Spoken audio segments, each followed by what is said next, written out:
से मैं अब प्रोफेसर हरबंस दीक्षित जी को आमंत्रण दूंगा, वो आए और अपनी बात कहें।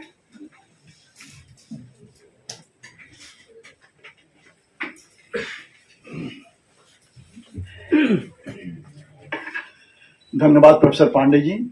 आज के कार्यक्रम के अध्यक्ष आदरणीय doctor Subramaniam Swami ji, professor Amarpal Singh ji, professor doctor Sanjay Prasad ji, हमारे डॉक्टर चंद्र प्रकाश जी, उपस्थित अत्यंत सम्मानित फैकल्टी मेंबर्स और अत्यंत प्रिय बच्चों, बहुत मुख्तसर तौर पे अपनी बात बहुत शीघ्रता से अपनी बात मैं कहूँगा, क्योंकि मैं भी आप लोगों में शामिल हूँ जो ये चाहता है कि मैं आदरणीय प्रोफेसर सुब्रमण्यम स्वामी जी को सुनूँ आपके साथ।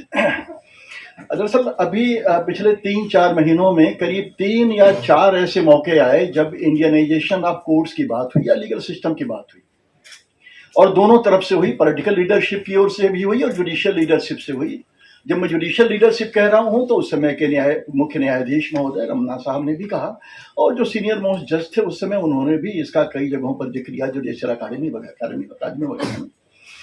और माननीय मोदी जी जब गए थे इन लोगों के कॉन्फ्रेंस में तो हमारे चीफ मिनिस्टर महोदय ने भी कहा कि इसका भारतीयकरण होना बहुत जरूरी है। जो मैं समझ पाता हूँ भारतीयकरण के मायने वो ये हैं कि भारतीयकरण के मायने ये कि there should be democratization of entire judicial system. Democratization को मैं थोड़ा सा और क्लियर कर दूं। जब मैं यहाँ पर लोकतांत्रिकरण कह रहा हूं तो उसके मायने ये कि ये पीपुल सेंट्रिक हो, लॉयर सेंट्रिक नहीं हो, कोड सेंट्रिक नहीं हो। ऐसा कुछ हो जिसमें कि हम आम आदमी को केंद्र बिंदु मान करके उसकी सुविधाओं के बारे में सोचें, उनकी परेशानियों के बारे में सोचें, उनकी चिंता करें, और जो उसके कंसर्न्स हैं उसको अगर हम एड्रेस करते हैं तो इसका मतलब जो मेरी विनम्र सम्मति है वो भारतीयकरण के मायने जो लोग कहना चाह रहे थे। और उसमें सभी बातें 1-2-3 बातें जो आएंगी उनके बारे में बहुत जल्दी मैं चर्चा करता हूं, लेकिन उसके पहले मैं 1-2 उदाहरण देना चाहता हूं कि कोई भी सिस्टम जो भी जवाबदेह है आम जनता के प्रति या लोगों के प्रति, अगर वो आम जनता की जो जरूरियात हैं उनसे अपने आप को नहीं जोड़ता, तो मैं जुडिशियल सिस्टम के बारे में कह रहा हूं कि हम लोगों ने ये तो बहुत सुना है कि क्रांतियां हुई राजनीतिक कारणों से, लेकिन इस विश्व में 1-2 मौके ऐसे भी आए जब या तो क्रांति जैसी परिस्थिति पैदा हुई या सिविल वार हुआ। मैं एक इंस्टेंस दे रहा हूं अमेरिका का। वाकया 1858 का है।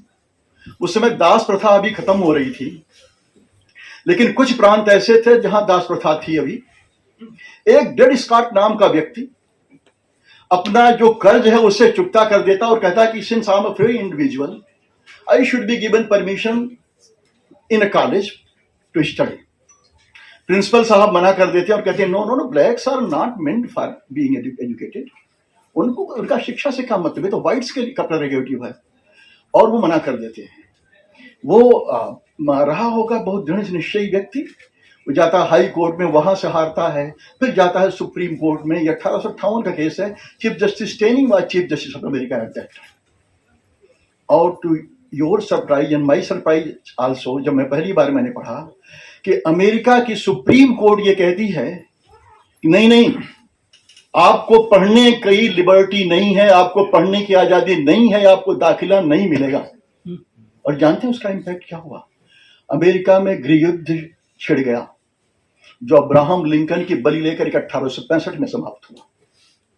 तो जुडिशियरी की जो ब्लंडर्स हैं उसने भी सिविल वार्स कराए हैं। मैं एक छोटा सा उदाहरण अमेरिका का ही देकर के फिर अपने मूल बात पे आऊंगा कि अगर हम लोग आम जनता के प्रति संवेदनशील नहीं हैं, उनके जरूरतों के प्रति संवेदनशील नहीं हैं, तो बाज वक्त ऐसी भी परिस्थितियां आती हैं और उनसे हमें बचने की आवश्यकता है, और इसीलिए भारतीयकरण की आवश्यकता है।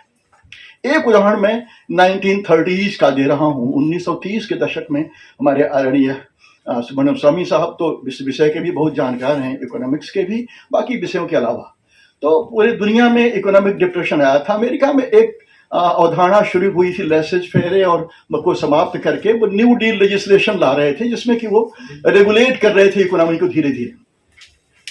इकोनॉमी को रेगुलेट करने के पीछे उनका उद्देश्य ये था कि इकोनॉमी को रेगुलेट करके हम लोगों की बेहतरीन खुशहाली ला सकेंगे। जितनी बार कोशिश की जाती थी लेजिस्लेशन के माध्यम से कांग्रेस में, उतनी बार वहां का supreme court right to property के नाम पर उसको क्वैश कर देता था।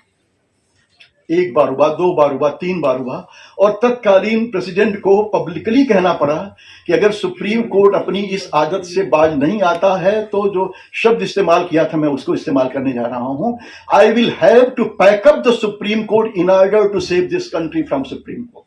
वहां पैकिंग अप के मतलब ये नहीं था कोर्ट बंद कर दें, वहां उस समय उनके पैकिंग अप का मतलब ये था कि चूंकि 9 लोग वहां, आप लोग जानते हैं कि लाइफ लॉन्ग जजशिप है, तो वो उनका ये मतलब ये था कि ठीक है 9 लोग ऐसे हैं जो अपनी विचारधारा को बदल नहीं सकते और पूरे जीवन भर जज रहेंगे, और मैं कांग्रेस के माध्यम से कानून ला करके ऐसी व्यवस्था कर देता हूं जिसमें 5-6 और न्यायाधीशों को मैं नियुक्त कर देता हूं, और उसमें होगा ये कि 15 लोग जब हो जाएंगे तो वहां पर परंपरा उस समय ये थी कि सभी पूरी सुप्रीम कोर्ट एक साथ बैठती थी, हमारे जैसे डिवीजन बेंच या ऐसा कुछ उस जमाने में नहीं था उनके यहाँ। तो उन्होंने कहा ठीक है 15 लोग हो जाएंगे तो कम से कम नए लोग आएंगे, न्यू डे लेजिस्लेशन को सुविधा मिल जाएगी, और इसका जुडिशरी की जात का जो सम्मान बढ़ा उस देश में।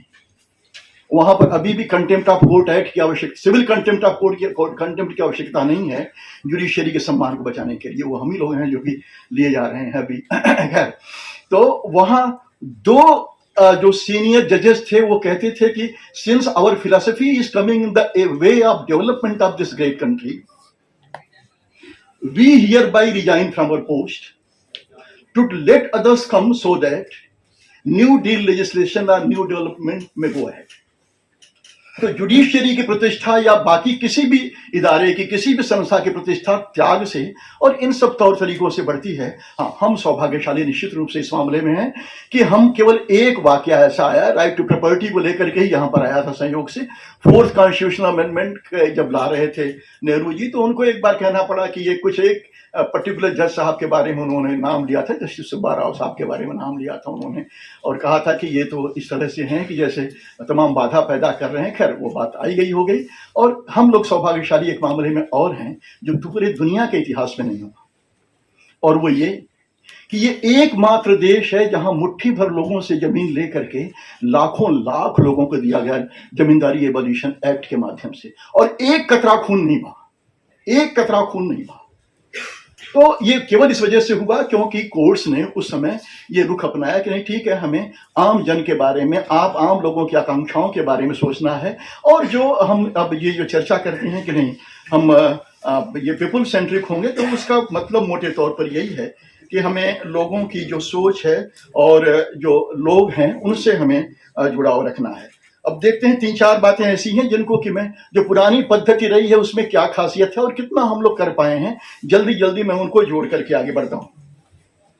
और जो सबसे जो महत्वपूर्ण व्यक्ति है वो हमारे पद्धति में जो उपेक्षा की जाती है इन भारतीयकरण से, वो ये कि आम आदमी को केंद्र में रखा जाए के मायने ये कि जो न्याय है वो आम, आज का जो बस दुर्भाग्यवश, मैं कानून का विद्यार्थी हूं, मैं अपने होने का दुर्भाग्य नहीं कह रहा हूं, मैं व्यवस्था के बारे में कह रहा हूं, मैं तो गर्वान्वित हूं, कानून का विद्यार्थी हूं।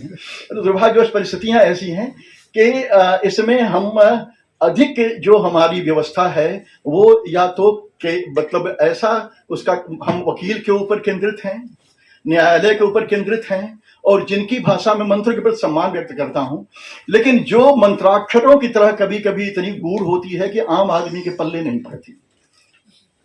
और एक और परेशानी है कि बहुत पढ़े लिखे लोगों को के भी पल्ले नहीं पड़ती। चल रहे हैं। तो आम आदमी के बारे में क्या क्या कहा जा सकता है कि आम आदमी इसको क्या समझेगा, और जो इंडियनाइजेशन के मायने हैं, जो भारतीयकरण के मायने हैं कि हम कम से कम जो कुछ भी करें, जो कुछ भी तैयार करें, या जो कानून हो हमारे, नंबर 1 कानून हमारे वहां की स्थानीय भाषा में हो। 2003 में संस्तुति भी आई, बाकी लॉ कमीशन वगैरह की रिपोर्ट भी है, लेकिन अभी तक वो लागू नहीं हो पाए। दूसरी बात यह कि बहस का माध्यम भी जहां तक संभव हो सके वही की भाषा में। कई लोग इस पर आपत्ति कर सकते हैं कि भाई ये देश तो ऐसा है जिसमें कई तरह की भाषाएं बोली जाती हैं। मेरी विनम्र सम्मति इस मामले में ये है कि अब तो ऐसे गैजेट्स आ गए हैं, हम किसी भाषा में अनुवाद कर सकते हैं, तब उस तरह की भी कोई समस्या नहीं रही। कोई व्यक्ति किसी भाषा में बहस कर सकता है और दूसरा व्यक्ति उसको सुन सकता है, समझ सकता है, और जो उसका रियल बेनिफिशियरी जिसको होना चाहिए वो व्यक्ति उसको समझ करके उसको आगे बढ़ा सकता है। तो एक तो कानून उसकी भाषा में हो, बहस उसकी भाषा में हो, और तीसरी बात इससे जुड़ी हुई ये कि जो उसकी रिपोर्टिंग हो या निर्णय हो वो भी उसी भाषा में हो, और तब जाकर के पहला स्टेप पूरा होगा और उनके आम आदमी के कम से कम समझ में आने वाली बात होगी। दूसरी बात ये कि व्यवस्था ऐसी है कि मैं कतई उसका रोना नहीं रो रहा, मैं केवल उसके उत्तर के बारे में चर्चा कर रहा हूं कि हम मतलब कोर्ट फीस की वजह से या बाकी किन्हीं कारणों से आम आदमी जहां तक अगर सुप्रीम कोर्ट या इन अदालतों तक पहुंचने की स्थिति में नहीं है। केपी जायसवाल साहब की जो पुस्तक है हिंदू पॉलिटी में वो वैदिक जो सभाओं का वैदिक काल के जिन अदालतों का जिक्र करते हैं उनके बारे में 2-3 बातें मैं चर्चा करूंगा। जो वैदिक अदालतें जिनको हम अदालत कह सकते हैं या वैदिक न्यायालय थी, वो हर गांव स्तर पे होती थी और उनका जो पंच होता था वहीं का लोकल व्यक्ति होता था, और लोकल व्यक्ति तमाम ऐसे मामले होते थे जिनका कि वो खुद उसका निपटारा कर लेता था। मेरी सम्मति ये है कि, और हम अपने यहाँ तो हमने कानून भी ग्राम पंचायत ग्राम न्यायालय के लिए पारित कर दिया है, 2009 में नोटिफिकेशन भी हो चुका है, और आश्चर्य ये होता है कि पूरे देश में 8000 ग्राम न्यायालय बनने थे, अब तक पूरे देश में कुल 239 नोटिफिकेशन हो पाए हैं। मुझे ये लगता है कि अगर हम ग्राम न्यायालयों की स्थापना कर सकें और इनको आगे बढ़ा सकें तो हम बहुत बड़ा काम करने में सफल हो पाएंगे, और ये बहुत जरूरी है उसके लिए। इसके अलावा 1-2 बातें और इसी से जुड़ी हुई वो ये है कि हम जैसे वहां पर उस समय हर लेवल पे जो कानून में संशोधन का काम या कानून में, जैसे अपने यहाँ हमने लॉ कमीशन बना लिया है, लेकिन लॉ कमीशन के साथ समस्या यह है कि लॉ कमीशन अपनी रिपोर्ट देता रहता है, उसके इम्प्लीमेंटेशन में बड़ी दिक्कत होती है और आमतौर पर वर्षों वर्ष उसका इम्प्लीमेंटेशन नहीं हो पाता है। मेरा भी थोड़ा सा, एक बहुत सम्मान के साथ, एक मेरा थोड़ा सा प्रोफेसर अमरपाल सिंह जी ने चर्चा की, मैं उसके बारे में थोड़ा सा एक जिक्र करना चाह रहा हूं कि जनता के मूवमेंट के माध्यम से बेशक लोगों के मन को बदलना बहुत जरूरी है, बहुत अच्छा काम है, लेकिन कई बार ऐसा होता है कि जो सोशल आंदोलन होते हैं ये इतने लंबे वक्त तक होते हैं कि हम परिवर्तन के लिए उतने लंबे वक्त की प्रतीक्षा नहीं कर पाते। अनफॉर्चुनेटली कानून ही एकमात्र माध्यम बनता है। अच्छा, एक और अंतर आया है, अब से कम 200 साल पहले तक या 100 साल पहले तक या 50 साल पहले तक भी, 70 साल पहले तक भी, society was more powerful than individual. एक फर्क, जो बेसिक फर्क आया है कि इंडिविजुअल सोसाइटी से ज्यादा ताकतवर हुआ। वो मैं फंडामेंटल राइट्स को दोष नहीं देता, लेकिन पूरे दुनिया में जो आंदोलन चले इंडिविजुअल लिबर्टी के, उसमें सोसाइटी अब गॉड हुई है, और मैं किसी को उसमें दोष नहीं दे रहा, उसके मुताबिक चलने के बारे में चर्चा कर रहा हूं। और अब किसी जमाने में सोशल मूवमेंट के माध्यम से, चाहे वो आंदोलन रहा हो, भक्तिकालीन आंदोलन रहा हो या बाकी कोई आंदोलन रहा हो, लोगों को एकजुट करना बढ़ाना आसान था। अब न किसी के पास समय है, और ये समाज को परिवर्तित करने का सबसे ताकतवर शासन जो तरीका हो गया है वो लेजिस्लेशन हो गया है। ईश्वर करे कि मैं गलत हूं, और ईश्वर करे कि इस आंदोलन के माध्यम से सब कुछ सुधरे, लेकिन इसमें भी कोई संदेह नहीं कि कानून केवल इंप्लीमेंटेशन का ही काम नहीं करता, बल्कि कानून बाकायदा लोगों को एजुकेट करने का भी बहुत बड़ा माध्यम है। चाहे वो इंटेलिजिबिलिटी एक्ट हो, चाहे वो इवन जो डाउरी प्रोहिबिशन एक्ट हो, चाहे मिसयूज वगैरह, उसको अलग रखें हम, और उसको ठीक है निपटा जा सकता है संशोधन करके, लेकिन इसमें भी कोई संदेह नहीं कि अगर ये कानून नहीं, और कानून इसीलिए इस मामले में जरूरी है। जैसे मैं एक उदाहरण दे रहा हूं कि वैदिक काल में जो सबसे अधिक महत्व दिया जाता था वो इंटीग्रिटी ऑफ जज के, इंटीग्रिटी ऑफ इंडिविजुअल। मेरी व्यक्तिगत सम्मति भी यही है कि जज की पहली क्वालिफिकेशन उसके कानून की जानकारी नहीं है। कानून की जानकारी तो वकील साहब ही देते हैं, उसकी बेसिक क्वालिफिकेशन इंटीग्रिटी है। अगर उसके पास इंटीग्रिटी है तो बाकी सब कुछ उसके पास है। वैदिक काल में एक खास बात थी कि इंटीग्रिटी वाज सो इंपॉर्टेंट कि कभी भी न्यायाधीश अपने कर्तव्य से अलग नहीं होता था। मैं एक छोटा सा उदाहरण दे रहा हूं, और ये लिया है मैंने इससे त्रिपिटक नहीं, जातक कथाओं से। एक ये है, उस समय भगवान बुद्ध के जमाने की बात है। भगवान बुद्ध जब आने वाले थे तो वहां पर श्रावस्ती का एक अच्छा धनी व्यक्ति था, अनाथपिंडक नाम था उसका। वो एक बाग लेना चाहता था जिसमें वो चाहता था कि वहां पर वो भगवान बुद्ध को ठहरा करके चतुर्मास में उनको रखना चाह रहा था। वो जमीन एक राजकुमार की थी, राजकुमार से कहा उसने कि राजकुमार ये जमीन मुझे दे दीजिए। तो कहा भाई ये जमीन तो तब मिलेगी जब जमीन के बराबर स्वर्ण मुद्राएं आप इस पे बिछा दें। कहा ठीक है मैं तैयार हूं, मैं बिछाता हूं। अब जब उसने ये मान लिया तो वो मुकर गए। उन्होंने कहा कि नहीं, मैंने अभी ये कहा कि मैं अभी दे दूंगा, मैंने तो शर्त रखी थी। मामला गया अदालत में। और मतलब इंटीग्रिटी की बात मैं कर रहा हूं कि न्यायालय ने अपने राजकुमार के खिलाफ निर्णय दिया और कहा कि एक बार अगर ये तय हो गया कि अनाथ पिंडक को आपने जमीन इन शर्तों पर देने का वादा किया है तो आपको निश्चित रूप से उसे देना ही पड़ेगा। तो इस तरह से इंटीग्रिटी नीचे से लेकर ऊपर तक, जैसे ज्यूरी सिस्टम, उन्हें हम वृद्ध के नाम से कहते थे उस जमाने में, जो केपी जायसवाल साहब उद्धृत करते हैं। तो जो ज्यूरी सिस्टम अभी खैर हमारे यहाँ तो नहीं है इस समय, ब्रिटेन वगैरह में शुरुआत है, हमारे यहाँ भी कुछ समय तक रही। ज्यूरी में फैक्ट्स पे वो तमाम अपनी राय देते हैं कोर्ट को, जो कानूनी मुद्दे पर अपना विचार करती है। तो ज्यूरी इसके बारे में भी ये था कि उनके बारे में भी नियम तय थे कि कौन ज्यूरी होगा। और ज्यूरी अगर नीति विरुद्ध काम करता था, धर्म यानी कानून विरुद्ध अगर काम करता था, वहां धर्म के माने कानून नहीं हुए, अगर कानून विरुद्ध काम करता था तो उसको तुरंत हटाया जा सकता था। और इवन इतना ही नहीं, ब्रिटेन में तो यह सुविधा थी ज्यूरी को कि वो चुप रह सकता था। यहां पर ज्यूरी को चुप रहने की इजाजत नहीं थी। ज्यूरी अगर चुप है वैदिक न्यायालयों में तो उसको वहां से बाहर कर दिया जाता था, उसको बिल्कुल नहीं सहन करते थे। और करीब करीब नीचे ऊपर तक की व्यवस्था, यानी केवल राजा की अदालत को छोड़ करके बाकी नीचे तक। अच्छा, राजा कभी खुद निर्णय नहीं देता था, लेकिन हाँ जो अंतिम अदालत थी वो उसी की थी। तो जो लोग उसके प्रांग विभाग जो पदाधिकारी था वो जो निर्णय देता था उसको वो मान लेता था। अच्छा, प्रांग विभाग की बात आई तो मैं एक बात और उसके बारे में कह दूं। मैं अभी चर्चा की कि लॉ कमीशन रिपोर्ट देता रहता है और कई बार वो लागू नहीं हो पाती। जो वहां होता ये था कि प्रांग विभाग की ये जो एक पद था जो कि कानून मंत्री भी था और वो साथ ही साथ अदालत का न्यायाधीश भी था। करीब करीब हाउस ऑफ लॉर्ड्स में जैसे लॉर्ड जस्टिस का पद होता है, वो लॉ मिनिस्टर भी होता है, at the same time House of Lords का मेंबर भी होता है।